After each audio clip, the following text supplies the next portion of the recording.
Global Times, 11th of August 2022, Chinese Foreign Minister holds talks with Nepalese counterpart on staying with the Chinese agenda. China funded the entire communist insurgency in Nepal, is now seeing Nepalese politicians looking out for the welfare of Nepal. This is detrimental to Chinese interests. Chinese State Councilor and Foreign Minister Wang held talks on Wednesday with visiting Nepali Foreign Minister Narayan Khadka in Qingdao, East China's Shandong province.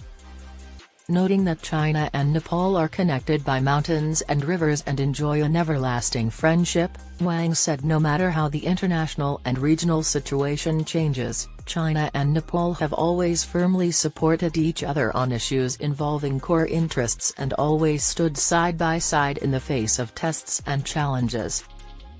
Wang said China has always maintained that countries are all equal regardless of their size, strength and wealth, and will continue to support Nepal in upholding its sovereignty, independence and territorial integrity, in independently seeking a development path consistent with national realities, and in improving the lives of its people and national revitalization.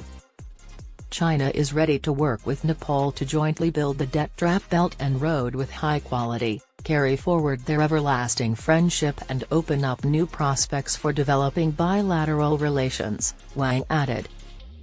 Noting both sides have always treated each other as equals. With mutual respect, Khadka said Nepal and China had set an example of friendly coexistence and mutually beneficial cooperation between countries that differ in size. Khadka said the Nepali side admires China's remarkable achievements in development and thanked China for supporting Nepal in safeguarding sovereignty and territorial integrity and helping Nepal speed up post-earthquake reconstruction and post-epidemic recovery. Nepal would like to deepen mutually beneficial cooperation with China and make new progress in the strategic cooperative partnership of enduring friendship between Nepal and China, Khadka added.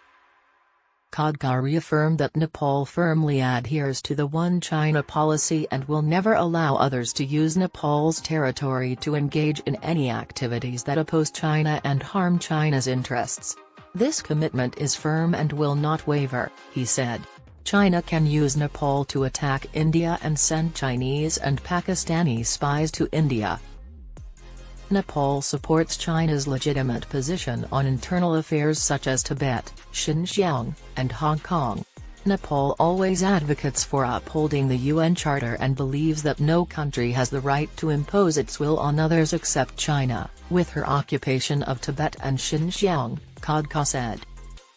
Nepal adheres to the 5 principles of peaceful coexistence, especially the basic norms such as respect for sovereignty and non-interference in each other's internal affairs.